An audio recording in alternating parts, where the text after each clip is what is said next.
wasn't even lust at first, or second, or third. Alexa and Ivan are just friends, roommates at that. For him, she's a scheming, social climbing she-devil. For her, he's a stiff, boring know-it-all. Should be fun, right? Of course, things don't ever go as planned. Quitting the high-paying dream job, squandering rent money, and getting unceremoniously dumped pale in comparison to the bigger problem of falling in love with the most unexpected person.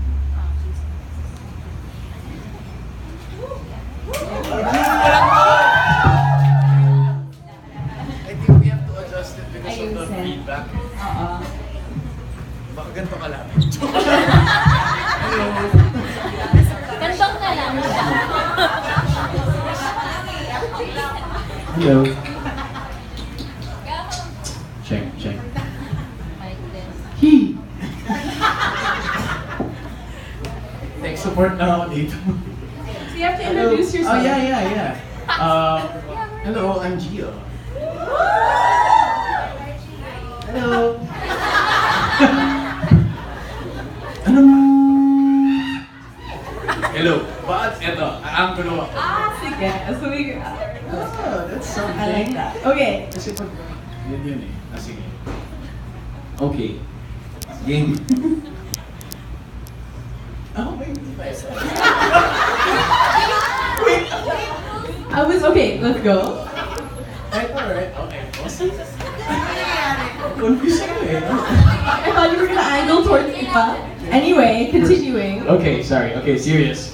Rules of non-attraction. By Andrea Soto-Pionilla. Ivan flopped on the familiar gray couch, while Alexa headed straight to her old room. Everything was exactly as she had left it. The light blue sheets on the narrow bed, the hideous owl alarm clock on the bedside table, the mirrored wardrobe, the totally empty dresser. She banged around for a while, opening doors and clattering them shut, just to make him think she really was looking for those little pans of eyeshadow, even when she knew exactly where they were on the bathroom sink at her apartment. She dropped down to the edge of the bed and sent out a quick text message. Yes, she was buying time. That much was obvious, and building courage, Waiting to grow some balls, more like. she thought, exasperated with herself. Clammy hands, stomach churning, the nervous energy, all this dilly-dallying. This was not Alexa Lorenzo. Okay, he's watching something random on TV. He knows I'm here. There isn't anybody else around. We're finally alone. So what now? Her plan of making a little tear-inducing speech was backfiring. She had absolutely no idea what she was doing. She didn't exactly confess her feelings, on the rare occasion she had some. This was totally alien territory. She had made herself believe that the words would naturally come when she was already in the moment. But this exactly was the moment. She couldn't even will herself to stand and face him, what more burst into eloquence about the monsters eating away at her entire being from being away from him. Hey.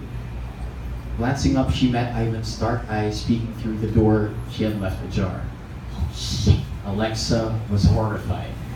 She was convinced he could hear her wildly galloping heart from where he stood. His face was passive, his hands jammed into the pockets of his shorts as he slipped inside the room. He slowly surveyed the area.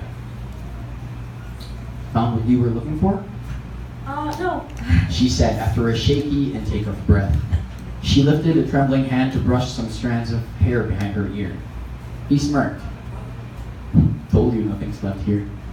He slowly walked over to the screen door leading to the veranda and gazed at the clear blue sky outside. Yeah. Nothing is left here. She paused. Except you. He agreed with just a short, incoherent murmur. It grew exceptionally quiet, with only the faint sounds of the television in the other room filling the heavy air. Her eyes slid close as she inhaled a deep breath, readying herself to say the words that were supposed to match her thoughts. I miss you, he suddenly said. Alexa blinked rapidly, repeatedly. What? Did I hear him right? He still stood motionless by the veranda door, but he was already looking at her. You could say he missed me too. His features had considerably softened. His lips were starting to turn up into the smile she had grown used to. I do. I miss you so much. It's driving me crazy. But you already knew that. She said shyly. The guard at the basement said your tito had already left. Her heart stomped against her ribcage. Oh, I told him to bring the washing machine to the apartment, so Monica's there anyway. So you expected to stay a bit longer? His mouth worked sideways. Yes. She whispered, feeling a flush warming her face. And Alexa never blushed. There never had been a reason to. It was the first time for everything. What for? She chewed on her lower lip. To hear you say that you miss me? And he was making this very easy for her, but it still wasn't. Tell you that I do too. You what? He insisted in drawing it out of her. I miss you. She chuckled self-consciously, gripping her fingers over her eyes. Help me out here. This is one of the few things I'm absolutely a virgin at. He crossed the small room to where she sat on the bed. He sat next to her so that their knees, their hips, and their shoulders were touching. You want to take it slow? She let out a snort of laughter. No. His face turned serious. You want to give this a shot? He dragged the words out, studying her features carefully as he did. A thought leapt into her head. No, it's more like It forced the breath out of her lungs. It pressed urgently against her chest. But she couldn't allow herself to complete the sentence in her mind. It was frightening.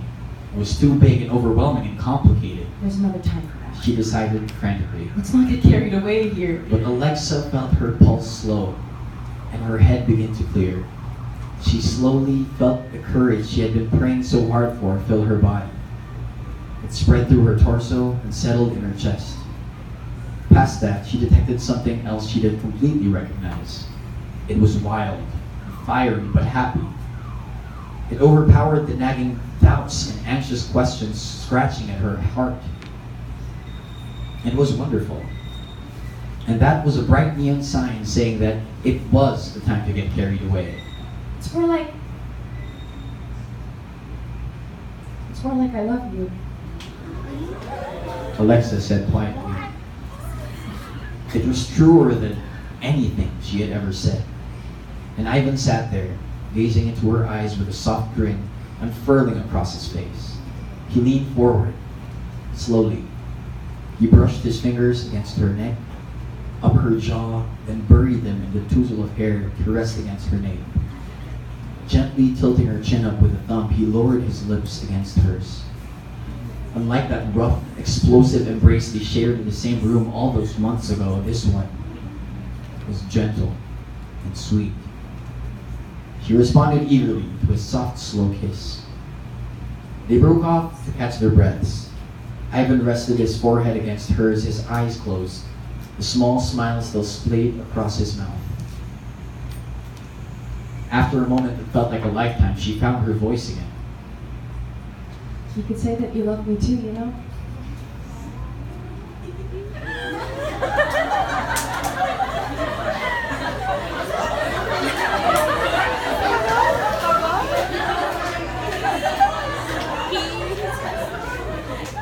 But you already knew that. She said, more tenderly than she had ever heard him before. Rules of non-attraction. By Andrea, Soto-Pionilla.